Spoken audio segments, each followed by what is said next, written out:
There were 7 canonizations several days ago by Leo XIV in St. Peter's Square, and 2 of them caught my eye. One of them is Bartolo Longo. He was a Satanist, fell away from his Catholic faith, became an atheist, and then became a full-on Satanist.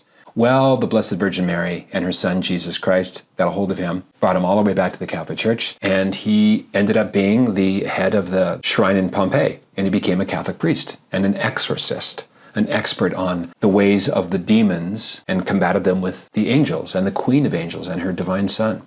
Someone killed in the genocide in Turkey, Ignatius Çokrola Maloyan. He was killed by Turkish forces in World War I, 1915. Now, the reason I find this interesting is that they never call Mohammedans Mohammedans. It's always the Turks, the Ottoman Empire, and so on. Maybe this is a good side public relations offset to the Mohammedan prayer space in the Vatican Library that was accidentally disclosed by the Monsignor who runs the Vatican Library. I think that raising a Christian martyr who was killed by a Mohammedan for his faith is a nice corrective, even if it's accidental. These canonization procedures go on for years, so it wasn't like a PR attempt or any kind of stunt.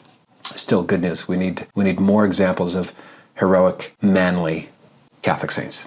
Court Judge Tony Graff has issued a sweeping, kind of to the point of bizarre, gag order on the thousands and thousands of bits of evidence. The gag order applies really to the attorneys.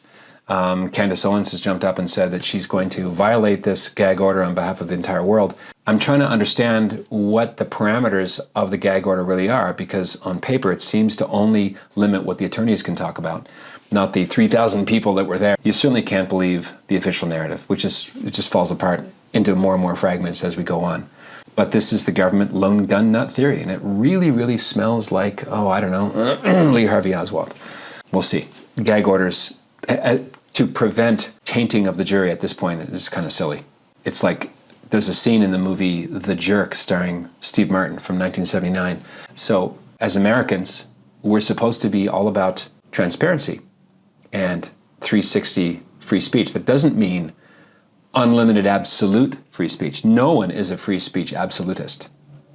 If they claim they are, ask them any of the obvious examples, calling fire in the theater and so on. So our right to free speech and the right to the press does have certain limits. It's subject to certain dilution. And for the full iteration, join the True North movement. This is the public version, which is a lot more vouchsafed and, abridged. But for the full version, as well as the full video and audio version of my podcast, join the True North movement in that link, and we'll see you there. God bless and be well.